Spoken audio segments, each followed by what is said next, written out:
Good morning, guys. Today we are talking about William Blake. William Blake is, along with Wordsworth and Coleridge, one of the main representatives of the Romantic age. He was a Romantic poet of the first generation, even though he was born a little earlier than Wordsworth or Coleridge, because Blake was born in 1757 and Wordsworth in 1770 and Coleridge in 1772. He was born in London, and he was trained as a painter and an engraver, uno scultore, and the influence of Raphael and Michelangelo was very strong in his art. But differently from the standards of realistic representation in art, such as perspective and proportion, his art emphasized the power of imagination. If you have a look at the pictures on your photocopies from Little Lab, you will see that even being influenced by the physical proportions of Michelangelo in his paintings, he also gave great importance to the energy and the power of imagination. In his life, he had a strong sense of religion. Religion was very important to him, and had a great interest in the spiritual and the visionary elements that were strongly influenced by his reading of the Bible. He was a person extremely involved from a political point of view. First of all, he believed in the values of the French Revolution, and he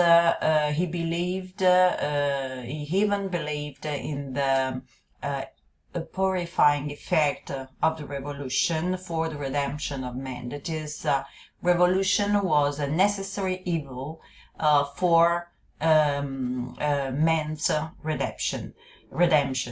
And as you can imagine, he also was strongly disappointed by the failure of the French Revolution, as it had already happened to Wordsworth and Coleridge. And he also concentrated on the evil effects of industrial development on human soul. As I have told you, he was born in London, and this city gave him the opportunity to see, to experience firsthand the devastating effects brought about by the Industrial Revolution. And in fact, one of his most important poems, we will talk about it, is named London.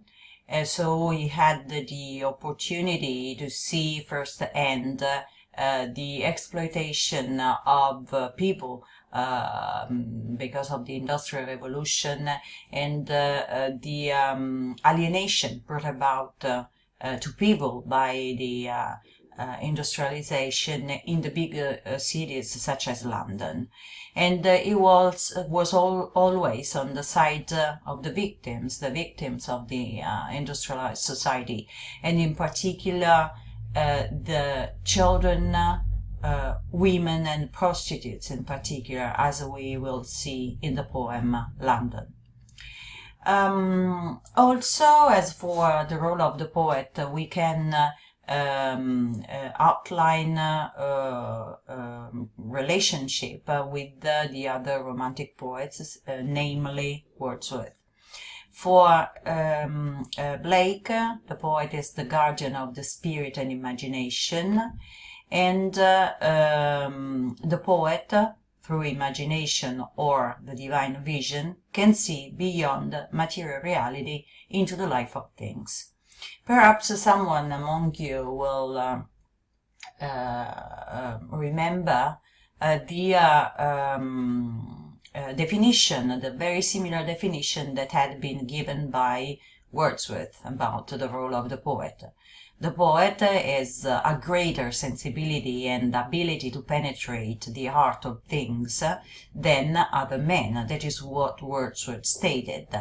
So their view of the poet as a superior being, even as Blake states, as a prophet, are quite similar.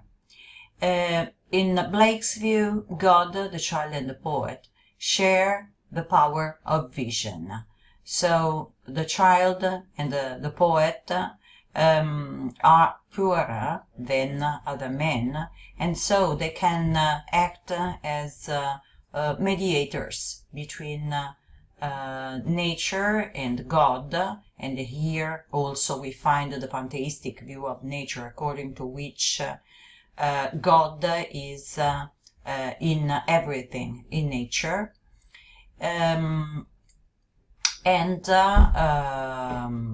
So the poet is a prophet who can see more deeply into reality and tries to warn men of the evils of society. That is, again, the poet is a prophet, is a teacher, as Wordsworth stated, because he can see more deeply inside things, in the real values of life, into true reality, and can warn other men, can help other men to understand the evils of society, and to create a connection between nature and the other men. Different from Wordsworth, it is imagination, not sense perception, that is the means through which men can know the world.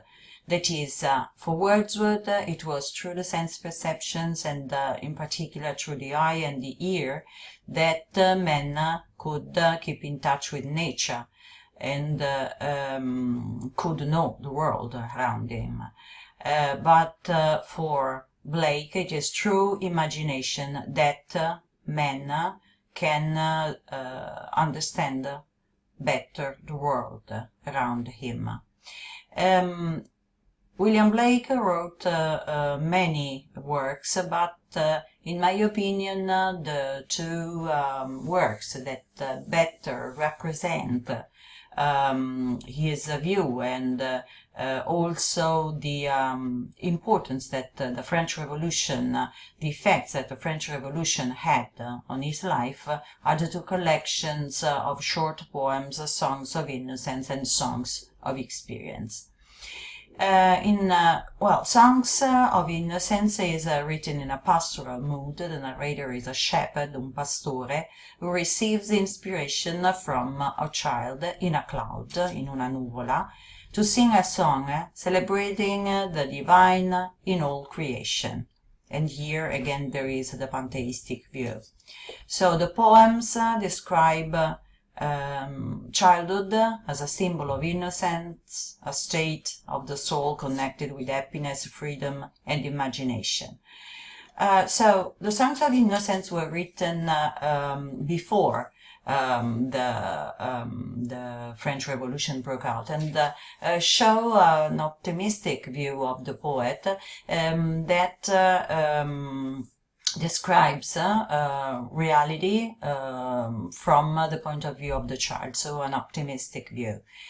And in the poem that we will analyze, Infant Joy, there is a triumph of happiness, freedom, and imagination. The child is extremely happy. And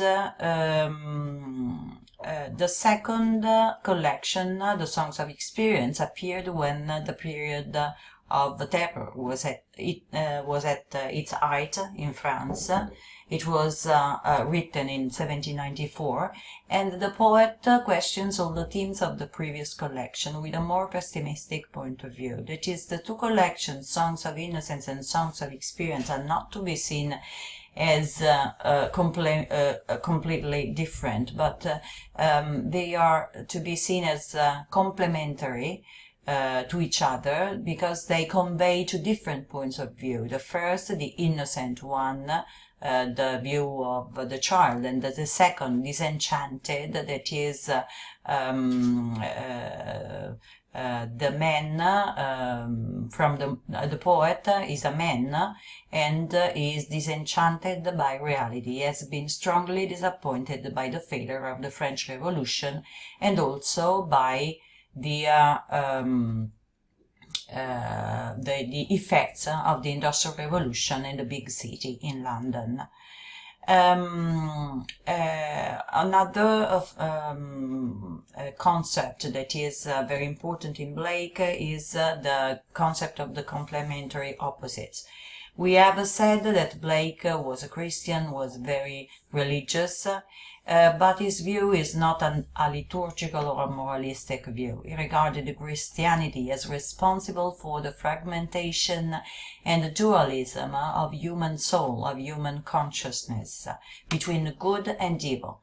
He states that men do not have to choose between two opposites, between good and evil, because they are not to be seen as contraries, but as complementary opposites. That is, good and evil, the opposites, good and evil, the opposites, male and female, the opposites, reason and imagination, are in fact both important.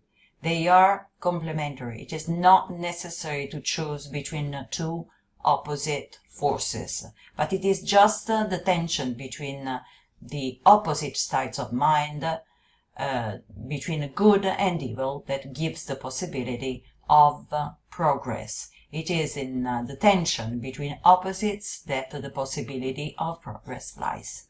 Okay, it's the end of the lesson for today. See you. Bye.